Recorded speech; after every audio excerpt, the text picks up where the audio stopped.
3.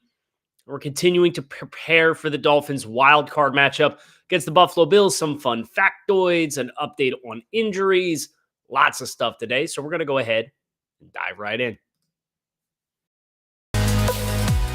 You are Locked On Dolphins, your daily Miami Dolphins podcast, part of the Locked On Podcast Network, your team every day.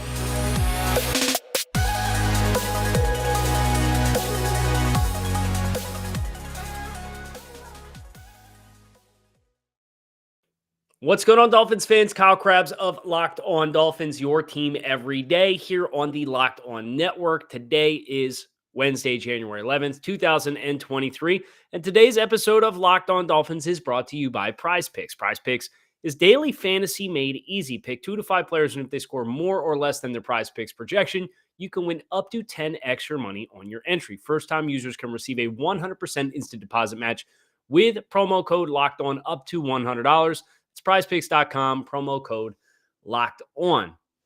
Your host, Kyle Krabs, lifelong Miami Dolphins fan, co-founder of the Draft Network, and very much in the playoff weeds, and also in kind of like this self-reflection mode, if we're being honest, as it pertains to the Dolphins and what this team has done this year and the roller coaster ride that they put us all on, and how I've made the New Year's resolution that I'm not going to be as emotionally available this year. Certainly took the wind out of my sails with the scare that the Dolphins had. But 9-8, getting in, there were elements of just about every storyline. I think this is the coolest thing about this season for me. Now that we know what the full picture is, and we know that this is a playoff team, and we know this is a team that has a winning record and is contending and is going to get a chance to go make some noise. Whether or not they ultimately do, that those will be conversations for other times. But I remember in the preseason, at training camp, I went down to training camp, and the questions that I had were, well, Kyle, what happens if the offensive line, the offensive tackle, like what happens if we got to deal with Teron Armstead injury?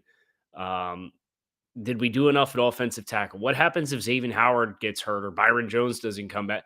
It's like all of those worst case scenarios that were like, well, what if this happens? Guys, we got like every single one of them. If you really think about it, it was like, aren't we a little top heavy here? Aren't we a little top heavy here? Aren't we a little top heavy here? Yeah, you were. And what ultimately ends up happening is you get guys that step into opportunities, and some guys don't make the most of those opportunities, but other guys do, right? And I don't think it should be a stretch based on, if you just watch the tape, Kader Kohou is the best cornerback on the Dolphins roster at this point in time. I'm not saying next year when Xavier Howard is back to 100% health that he won't be back to the version of himself that we have come to expect over the last several seasons. But I'm just saying, if you look at how well they are playing right now, Kader Kohou is the best cornerback on the Dolphins. And it was, well, what happens if Xavier Howard and Byron Jones get hurt? Well, then Nick Needham's going to have to step in outside, and then Nick Needham goes down, and Kader Kohou got an opportunity, and he's become a player that's going to be a staple of this team for several years. And he's playing a really good like the Jets tape, guys. The Jets tape was awesome. Kader Kohou is out here. He matched better on Garrett Wilson than I thought Xavier Howard did. Kader was tested a bunch, and he does not blink. He's got the right DNA to play that position. Really, really impressive kid. What happens if Austin Jackson doesn't get any better? Well, we don't know if he did or not because he didn't play this year, really. But you signed a street free agent in Brandon Shell, who, like, I am going to be actively hoping that the Dolphins sign to an extension this offseason. I think you could do a lot worse things than make sure that Brandon Shell is back on the roster to be your swing tackle, right? And we'll talk about swing tackle and what the Dolphins do to get better at some of these spots. But at the end of the day, ultimately, like, that's supposed to be your swing tackle. And he just played a whole season for you. And I don't know whether or not we're going to see him. It doesn't sound promising with a high ankle sprain and a knee sprain that we'll see Brandon Shell in the playoff game. And, that's a really big bummer because he played a lot of, was he a perfect player? No. But that was the question during training camp. We had all these doomsday scenarios, and guys, like, a bunch of them were realized. And I'm not sitting here making excuses for 9-8 or saying that it's acceptable or that this team from a record perspective didn't underachieve and there weren't a lot of missed opportunities and that the injuries at several positions are going to continue to be problems. Like, I acknowledge all that's true. Those things can simultaneously be true, but I just couldn't help but laugh because you're obviously getting ready for a playoff game, and then the reality of that is sinking in. And you think about the journey that you've been on to get here. And I remember the questions about those things, and you kind of laugh and you say, well, yeah, you could look at every roster in the NFL, and if their top two corners go down and their top two tackles go down, you're going to have problems, right? Like the Dolphins, through stretches of this season, they lived that.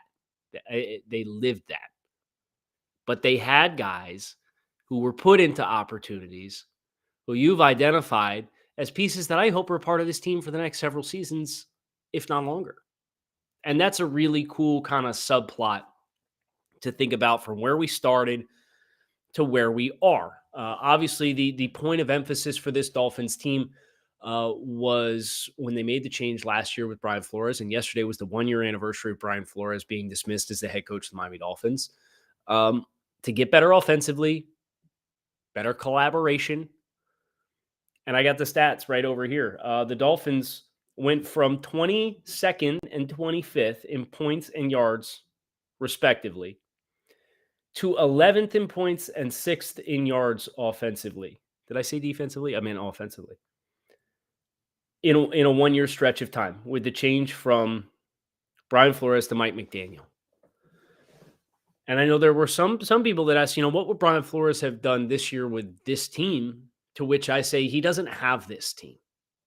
Well, if Brian Flores was brought back, Brian Flores probably doesn't sign off on the Tyreek Hill acquisition, right? He talks about him, not a big star player guy. That was the big evolution for Miami this offseason. Stars. You got some stars in the building now. You have some established top talent, big personality type players. And I don't think that ever would have flown in the Brian Flores building here in Miami. So that obviously being a big point of emphasis, the 397 points scored by the Dolphins this season was the 6th highest point total in a regular season in the history of the organization. It trailed 84, 85, and 86, 95. The Chan Gailey year in 2020 scored 404. And then 2022 scored 397. That was 8 more points than 94 and 1983. So some good company as far as point totals. And of course, there was an extra game this year that got us into that stratosphere. But let's also not lose sight on the fact that the team scored 11 points in their bonus game, which would have put them at 386. And that still would have been top 10 all time. The only other season that was not mentioned that would have been more points than that was the Joe Philbin, Ryan Tannehill, Mike Wallace year in 2014, which they scored 388 points. So obviously we're getting close to crossover Thursday tomorrow with Joe Marino of Locked On Bills, and I'm looking forward to that conversation. And we're going to talk a lot about the matchup on Friday. So this is kind of like a weird in between. And I got some good feedback from a couple of you guys who were like, "Hey, Kyle, love the show. Love having Joe Rose on, but can we focus on the now? You're in the playoffs." And I respect that. This is why I'm focusing on a big picture where this Dolphins team is. And of course, we need to talk about the injuries and Raheem Mostert and Tua Tagovailoa and some of the things Mike McDaniel said. And we got all that stuff to talk about here today on the show as well. But before we go any further, want to encourage you guys to go to TurboTax and don't do your taxes. Meet with an expert who will actually do them for you. TurboTax experts can relieve you from the stress of taxes and file for you so that you can do literally anything other than taxes. Show your eyes things that aren't taxes. Unpack a moving box of not taxes. I'm in my new home office now, so I would love to have the time to tackle a box and not do taxes. Taste not taxes. Sing not taxes. A lullaby. Hope not taxes. Sleeps through the night. Grab a saddle and ride not taxes into the sunset.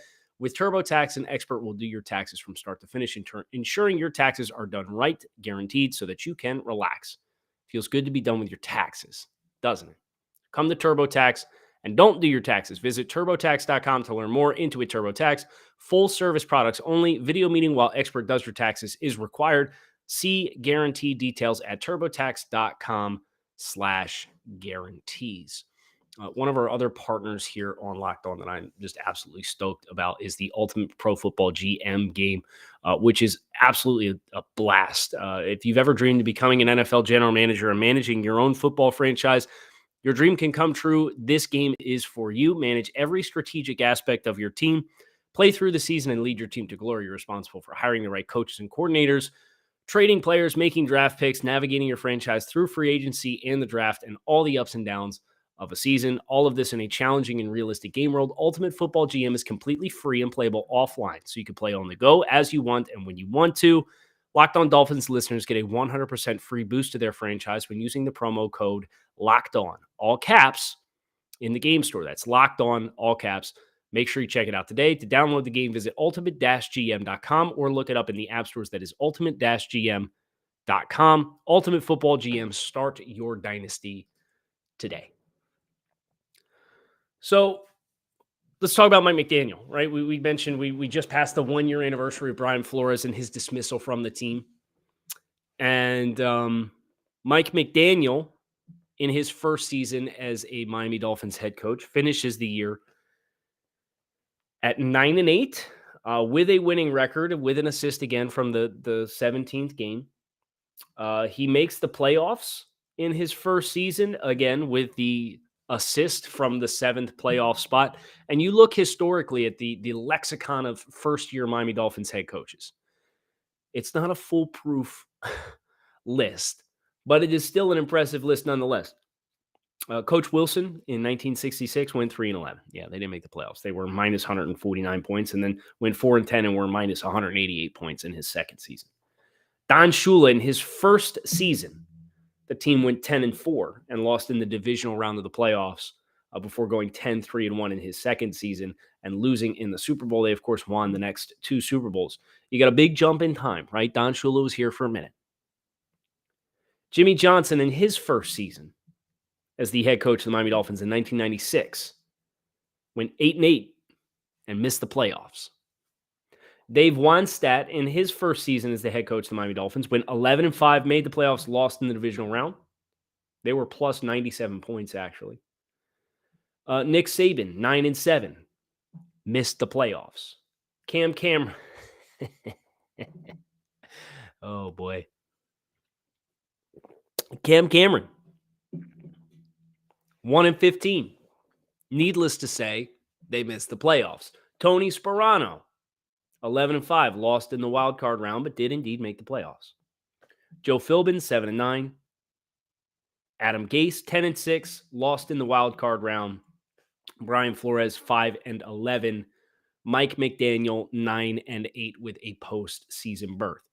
So McDaniel joins Adam Gase, Tony Sparano, Dave Wannstedt, and Don Shula as first-year Miami Dolphins head coaches to make the playoffs. Okay, so there's some good and some bad in that group. It will be fascinating to see how this evolves from here. But again, that's a conversation for another day. It's more so the appreciation of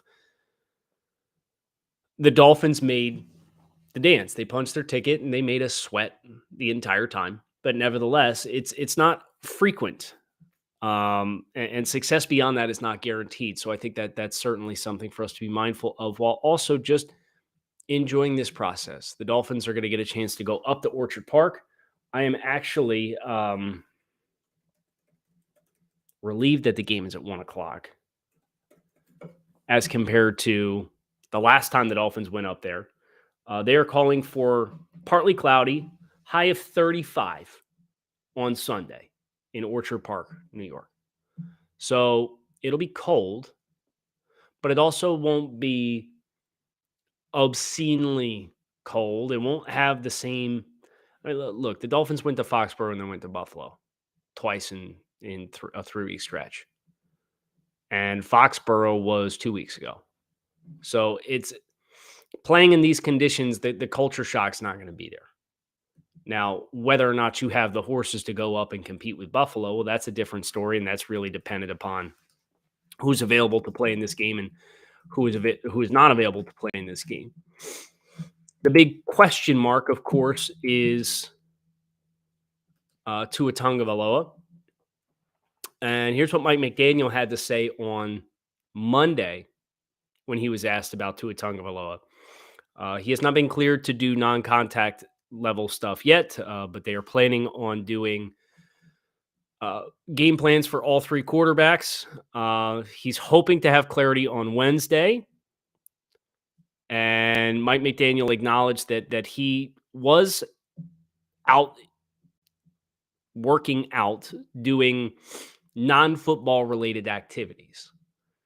So, of course, if you're monitoring the concussion protocol, and the way that works is, I believe it's phase 3, is non-football related exercise without any symptoms.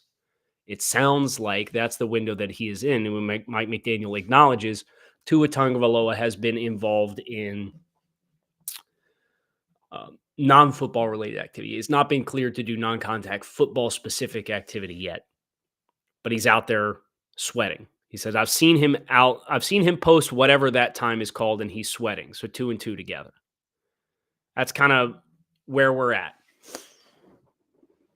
Sounds like this thing might go down to the wire. Now, if we get later today and it's reported that Tua Tagovailoa is doing light work on the side and throwing, that'll probably tell you if we've transitioned to phase 4 of concussion protocol. It doesn't really make a lot of sense to speculate, unfortunately. I know there's a lot of fans for the team. There's a lot of fans of football that are interested in this game that want to know, will he, won't he? We'll get a better idea as this week unfolds, right? So hopefully when you guys are listening to this, and this is dropping on Wednesday morning, it won't be soon after that. And maybe we'll get word that he has advanced to the next stage. But ultimately, the respect that's needed for him and his personal well-being, that should be center stage in whatever decision and direction ultimately is made for him and the Miami Dolphins. Now, certainly hope to see him out there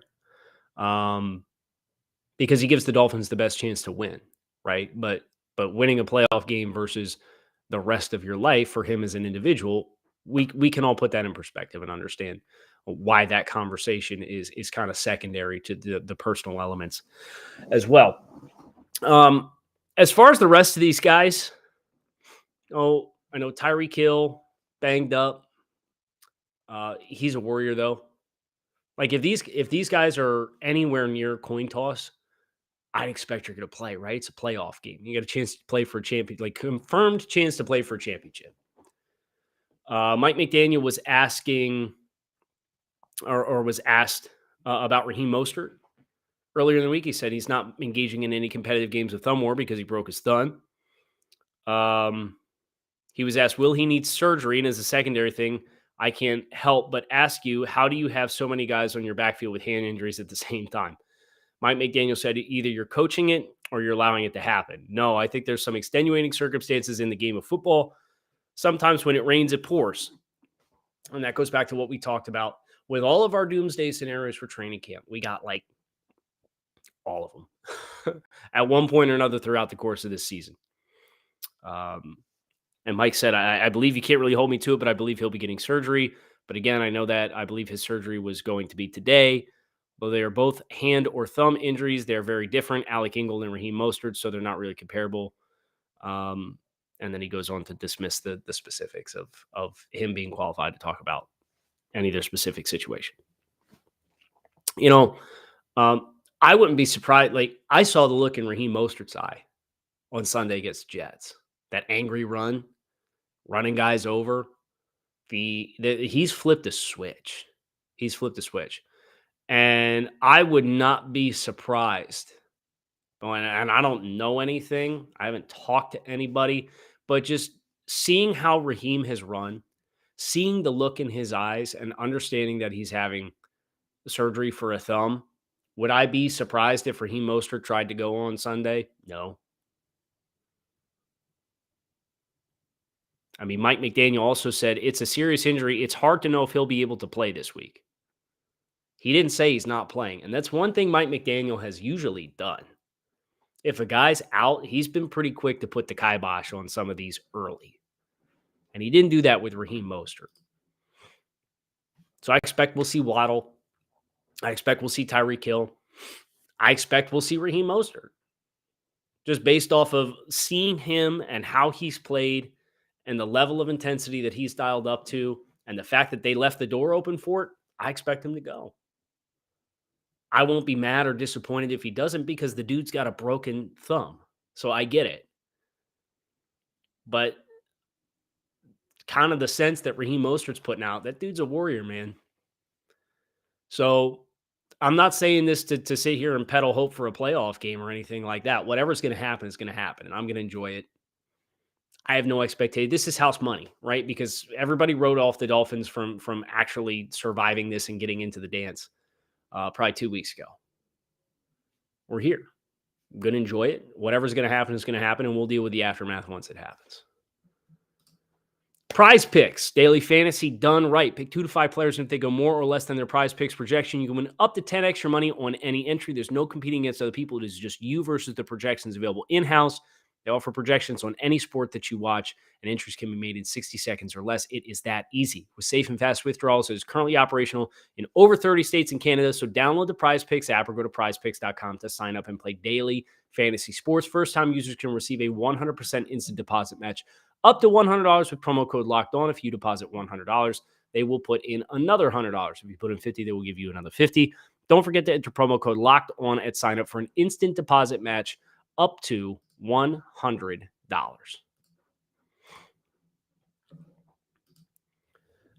The other thing that I wanted to acknowledge that came out a little earlier this week, and we didn't touch on it with Joe Rose, but we had the Dolphins announce their award winners for the 2022 season, and this is a good list. It's a good group of players. Tyreek Hill was named the Dan Marino Most Valuable Player of the 2022 Miami Dolphins. Quarterback Tua Tagovailoa earned the Don Shula Leadership Award. Fullback Alec Ingold was named the team's Ed Block Courage Award winner, and defensive end Emmanuel Ogbah the Nat Moore Community Service Award. Tyreek Hill finished the season with 119 receptions for 1,710 yards. According to the Miami Dolphins communications department, those 1,710 yards are the most that any player has received in his first season with a team. He had 7 100-yard performances, second most in a season in team history. He also led the league in fourth quarter receiving yards at 478. Hill is the 17th player in Dolphins history to be named the MVP in his first season with the team. The most recent member of that list, Jalen Waddle. Obviously, Tagovailoa, the quarterback, the Don Shula Leadership Award, according to the communications department, is voted on by the players and given to the teammate who exhibits best leadership on and off the field. It was renamed the Don Shula Leadership Award in 2005 to reflect the accomplishments of the Hall of Fame head coach. Tagovailoa is the 4th quarterback in team history to win the award since it first appeared in '89, joining Ryan Fitzpatrick, Chad Pennington, and Dan Marino, who won it twice. Fitzpatrick also won it twice, 2019 and 2020. Alec Ingold, Ed Block Courage Award, selected by the Dolphins athletic training staff to symbolize professionalism, great strength, and dedication. Honoree is a community role model. Obviously, with Ingold coming back from an injury from last year and becoming the critical role player that he's been for the Dolphins, kind of speaks for itself. He's also credited with serving in the community his first year in Miami, especially with organizations that support children and families in foster care systems. And then Emmanuel Agba. Tip your cap to Emmanuel Agba. Obviously, a trying year for him. The season-ending injury, the triceps injury, and hopefully he's able to bounce back and be a better version of himself than he's ever been. You certainly know, based on Emmanuel Agba and what he's been since he got to Miami, that he's the right kind of player to bounce back and not let that adversity derail him. Since joining the Dolphins, this is from the communications department. Since joining the Dolphins in 2020, Agba has embedded himself in the South Florida community and dedicates his efforts towards youth mentorship and education. This year, he established the Emmanuel Agba Rise Above Foundation to provide scholarships, resources, and mentorship to underserved youth. He's a regular presence at the Boys and Girls Clubs around South Florida and is found on his off days visiting multiple club locations to spend time with students. He's hosted a Thanksgiving meal distribution with Feeding South Florida and provided holiday gifts for over 50 Boys and Girls Club children. It's the kind of guy that you want in your locker room, right? And that's what makes the business element of football tough, right? Because we're going to get into this offseason. We're going to talk about the defensive end room, and we're going to talk about Agba and his outlook as a long-term member of that group. And at the end of the day, that's what makes it tough. It is a guy like Agba is such a strong presence and beacon, and the Dolphins have been phenomenal with that in general. And a lot of that is a testament to the late Jason Jenkins and all the work that he did to make sure that the Dolphins were a beacon of good and hope in the South Florida community for so many underprivileged or underrepresented. The Dolphins have it's been one of the big sources of pride since I've started covering the Dolphins with USA Today's Dolphins Wire, which I did for about 3 years.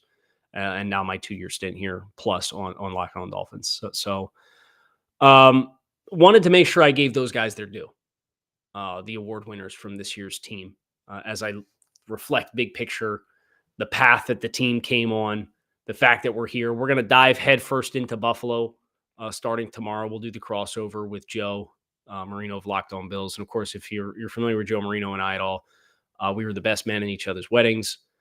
We are the absolute best of friends. We're the co-founders of Draft Network together. We do Draft Dudes every day as a podcast. There's a lot of familiarity there. The rivalry, hopefully it can continue to be an actual rivalry.